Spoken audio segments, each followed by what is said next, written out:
ঐকমত্য কমিশনের সঙ্গে রাজনৈতিক দলগুলোর বৈঠক নিয়ে আমরা আপনাদের সঙ্গে একাধিকবার আলোচনা করেছি। আমার চোখ পড়েছে একটা খবরের দিকে।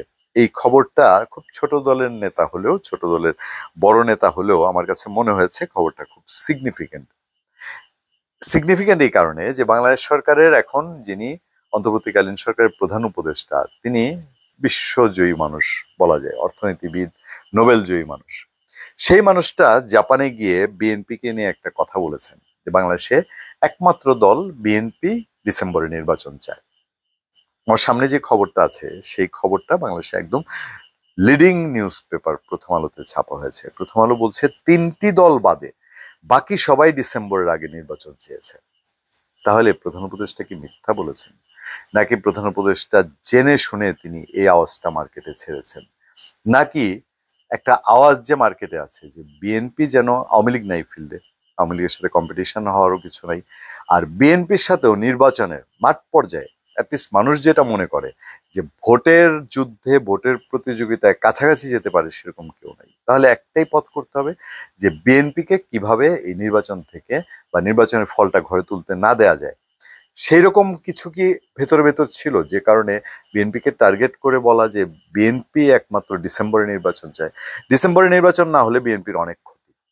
কি কি ক্ষতি আমরা এর আগে আপনাদের সাথে আলোচনা করেছি। কেন বিএনপি মরিয়া হয়েছে ডিসেম্বরে নির্বাচন। ডিসেম্বরে নির্বাচন না হলে সামনের দিন আরো বেশি বিএনপির জন্য অনিশ্চিত হয়ে পড়বে, টাফ হয়ে পড়বে। এবং টাফ যেটা গত 5 আগস্টে ছিল না, সেই টাফটা এখন হয়েছে না 9 মাস পরে। অনেক ক্ষেত্রে হয়েছে। প্রশাসনে তার নিয়ন্ত্রণ বলেন, ইভেন তার যারা নেতাকর্মী তাদের প্রতি যে অভিযোগের পাহাড়, এবং একটা দল যখন এরকম একেবারে আনপ্যারালাল একটা মাঠের দখলে থেকে যায় তখন তার বিরুদ্ধে অনেক অনেক অভিযোগ আসে। এগুলো সবকিছু বিএনপির এগেনস্টে আছে, সামনে এগুলো আরো বেশি হতে পারে। যাই বলছিলাম, প্রধান উপদেষ্টা কেন জেনে বুঝে মিথ্যা বলবো, নাকি তিনিও রাজনীতির কোনো কৌশল খেলেছিলেন যে এই কথাটা বললেন যে একটা দল শুধু ডিসেম্বরে নির্বাচন চায়।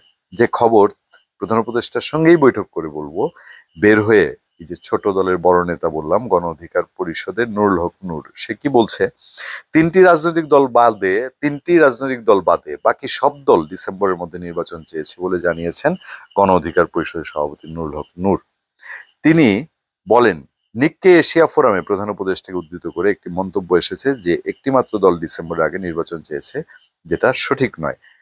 তিনি প্রধান উপদেষ্টার সঙ্গে আলোচনা শেষে সাংবাদিকদের বলছেন যে প্রধান উপদেষ্টার ঘোষণায় বলা আছে আগামী ডিসেম্বর থেকে পরের বছরের জুনের মধ্যে নির্বাচন আয়োজনের কথা।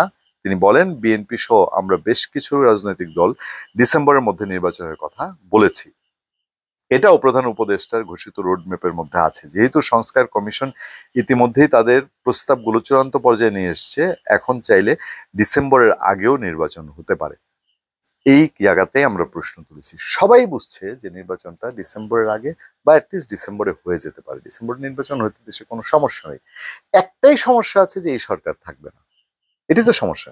এবং এই সরকারের যারা অলরেডি দুর্নীতি, চাঁদাবাজি, মব সন্ত্রাসে জড়িত হয়ে গেছে, মানে এই সরকারের বলতে সরকারের যারা স্নেহধন্য, তাদের অসুবিধা ছাড়া আর কি কোনো অসুবিধা আছে যে ডিসেম্বরে নির্বাচন হতে?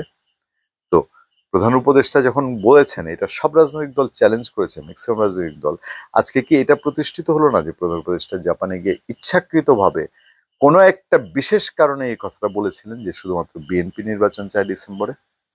ধন্যবাদ সবাইকে, ভালো থাকবেন, সুস্থ থাকবেন। আপনার সাথে আমি আতিক রহমান পূর্ণিয়া।